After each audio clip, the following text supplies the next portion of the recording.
Johann Gregor Mendel fue un biólogo austríaco. Su padre era veterano de las guerras napoleónicas y su madre, la hija de un jardinero. Tras una infancia marcada por la pobreza y las penalidades, en 1843, Johann Gregor Mendel ingresó en el monasterio agustino cerca a Brunn, donde tomó el nombre de Gregor y fue ordenado sacerdote en 1847. Residió en la abadía de Santo Tomás y fue enviado a Viena, donde se doctoró en matemáticas y en ciencias.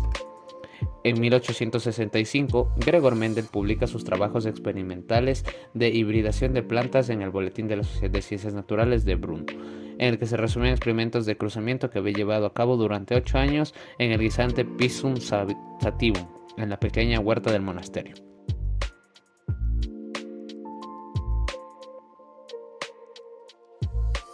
Mendel inventó un procedimiento para controlar la genealogía de los guisantes. Como cada flor tiene parte masculina y femenina, cuando quería cruzar una planta de una variedad de guisante con otra diferente, cortaba los estambres de la primera planta y espolvoreaba el polen de la segunda planta en el pistilo de la primera. Mendel cruzó plantas distintas de guisante de acuerdo a 7 caracteres diferentes. Uno de ellos era el tamaño, cruzando plantas gigantes con plantas enanas. Cuando Mendel cruzó las dos especies, gigante y enano, obtuvo una generación, la primera generación F1 de individuos iguales. Este fue su primer descubrimiento. Aunque él esperaba obtener plantas de un tamaño intermedio, todas las plantas de guisantes fueron gigantes. Al ver estos resultados, llamó dominante el carácter gigante y el enano lo llamó recesivo. Los resultados de los experimentos de Gregor Mendel dieron paso a lo que hoy conocemos como las leyes de Mendel. El primer cruzamiento entre dos guisantes de raza pura se resume en un enunciado que se conoce como la primera ley de Mendel o ley de la uniformidad de los híbridos de la primera generación, F1. Esta dice que cuando se cruzan dos variedades distintas de individuos, ambos de raza pura para un determinado carácter, homocígotos, todos los híbridos de la primera generación son iguales. Pero, ¿qué ocurriría si estos híbridos de la primera generación F1 tuvieran descendencia? ¿Qué información genética tendrían estos híbridos? El hecho de que no apareciese el carácter recesivo en ningún individuo de esta generación F1 querría decir que éste había desaparecido. Para responder a estas preguntas, Mendel cultivó estos híbridos de F1 y los hizo reproducirse por autofecundación, es decir, empleando en cada planta su propio polen para polinizar la flor. Lo que obtuvo lo dejó maravillado. Reaparecieron los caracteres recesivos. De alguna manera, la información correspondiente al carácter recesivo enano había perdurado a través de la F1, aunque no se hubiese hecho visible.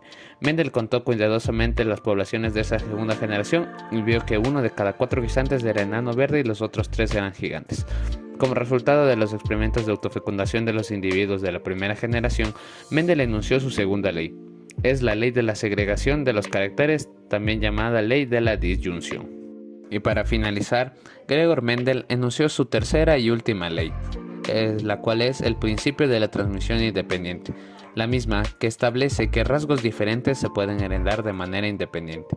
Mendel obtuvo esta información al estudiar la herencia de 2 características de los guisantes, el color y la textura.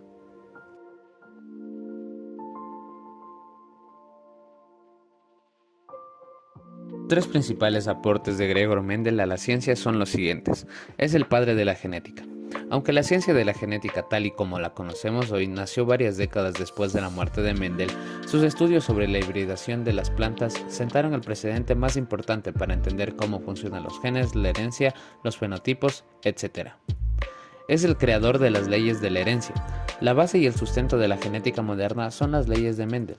Son 3 principios básicos de la herencia descubiertos en experimentos hechos con guisantes.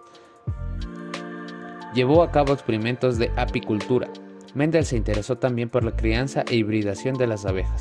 Los 10 últimos años de su vida llevó a cabo experimentos con varias razas de abejas con la finalidad de entender si su modelo matemático de la herencia podía ser aplicado también en otros seres vivos.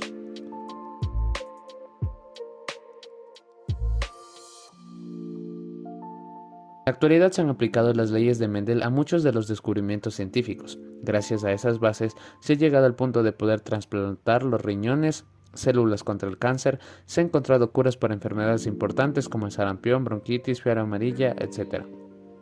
Gracias a Gregor Mendel actualmente se han podido salvar muchas vidas.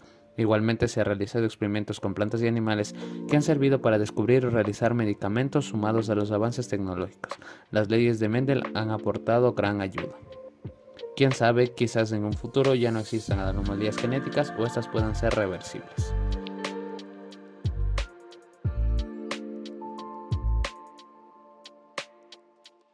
Como conclusión puedo decir que el trabajo de Gregor Mendel ha sido de gran importancia y ayuda en la rama genética, puesto que sus leyes son los cimientos sobre los cuales se ha construido la genética moderna. Por ende, hay que darle el reconocimiento y la gratificación a su trabajo realizado con las plantas guisantes.